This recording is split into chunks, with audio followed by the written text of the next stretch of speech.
Welcome to Monday Morning Moments. I'm Mike Van Hoozer. Today we're talking about the fourth key to building a championship mindset. And you can check out the podcast for the other three that you've missed, but I'm excited about this one again today. And that fourth key to building a championship mindset is developing an I will mindset. Developing an I will mindset. And we've done previous podcasts about the Volition Scale, and we'll put a link to the podcast on that so you can go deeper in each of those scales of the continuum scale.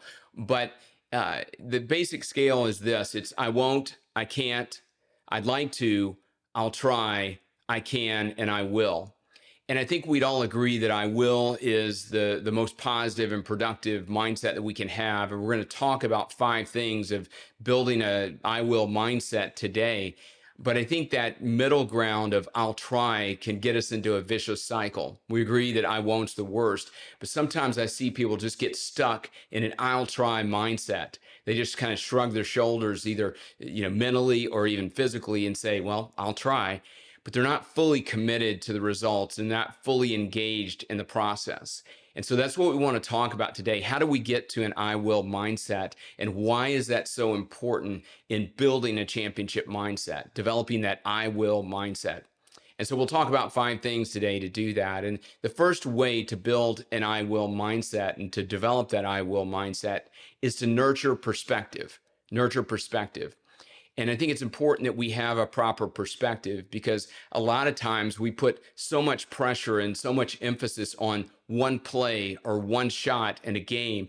And when that doesn't happen perfectly, or we don't get the outcome that we want, we're disappointed, our expectations fall. Sometimes we feel like a failure. We may not admit that, but subconsciously we're going through all of those emotions in our mind.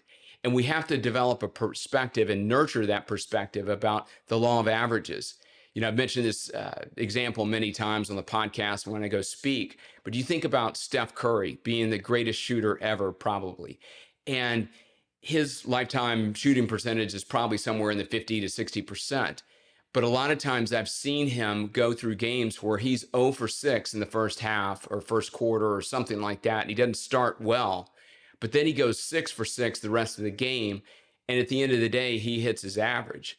But at a point in time, he was 0 for whatever in the game. And he didn't have an I'll try mindset or I just can't tonight mindset. He continued to believe, and shot by shot, he said, I will make this shot. And I think it's the same perspective we have to have in sports and also in life, that every shot's not going to be perfect. Every day is not going to be perfect. But in each moment that we have that I will mindset, and we nurture perspective, that when that doesn't work out the way we expected it to, we go back into the next moment with an I will mindset, whether that be the next day, the next hour, the next minute, and making sure that we're having that proper perspective, that we know everything's not going to be perfect, but we know that we can have an I will mindset and a perspective that is different than just feeling like a failure in that moment. So that's one of the first ways to develop an I will mindset. The second way to develop an I will mindset is to be present in the moment. And again, if you've listened to this podcast a while, we talk a lot about being present in the moment. And we're going to be present physically, but we have to also be present mentally, emotionally, and spiritually in that moment. Sometimes I see athletes are physically in the moment, but mentally they're distracted by the fans or the competition or the weather or some other thing that happened, a previous play. Or emotionally, they're tied up into getting into it with a coach or a player or on the other team or the referee or something like that. And emotionally, their energy is drawn to that. And we have to make sure that all 4 of these senses are in that moment and present, that mentally, physically, emotionally, and spiritually, we're in that moment, and that we're fully present, and we're bringing our full self to that moment and whatever it requires, and that we're fully dedicated in that, and making sure that we use tips and techniques to be present in the moment. But that's going to help us to develop an I will mindset, because if we're in the moment physically, but emotionally and mentally we're somewhere else, then we're not going to be fully in an I will mindset in that particular moment. We have to bring our full selves to the moment, and that's really important.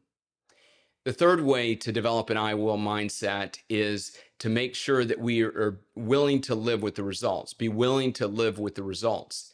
And so when we think about an I will mindset, we've got to understand that we're going to say, I will get a hit or I will make this shot, but we may not make that shot or get that hit. And we have to be okay with that. I often think about this in terms of the baseball players that I've worked with. And they talk about how failure is a part of what they do. And they talk about how a good batting average is 300 in the major leagues. And that means 7 out of 10 times they're, quote, failing or they're not getting a hit. And they have to be willing to live with that going into the next at bat, saying, I will get a hit. And they can't revert back to an I'll try mindset, given that the results weren't good the last time they went up to bat, and it's too painful to develop an I will mindset. So if I say I'll try, then I'm okay with whatever results there are. No, we have to develop that I will mindset, knowing that each at bat, each play, each moment, that we will accomplish whatever it is, or we will be dedicated to the process to get to the outcome that we want. And we have to be willing to live with the results, because we're putting our full self in that moment when we have an I will mindset, and then be willing to live with the results, good or bad, and whatever that may be. The fourth way to develop an I will mindset is to be fully engaged in the process. Be fully engaged in the process. And it's like some of the others that we've talked about in developing an I will mindset.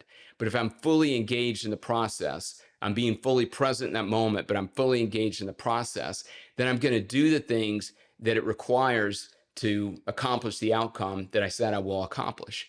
And so being fully engaged in my pre-shot routine, or being fully engaged in my warm-up routine, or whatever it is that allows me to be my best self, I'm going to do that. You can't just expect the results to happen if you're not fully engaged in what it takes to accomplish that result. And so making sure that we're consistent in our routines to accomplish that, consistent in the process to accomplish those outcomes, is really, really important. Because sometimes I'll start working with the athlete and they're surprised by why they're not accomplishing some of the goals they set out to accomplish, or even in a practice, making the shots that they usually make. And they're not fully engaged in the process to get there. They're just kind of going through the motions. And we can't just go through the motions. We have to be fully engaged in the process and what that takes to develop that I will mindset, then to accomplish the outcome that we want.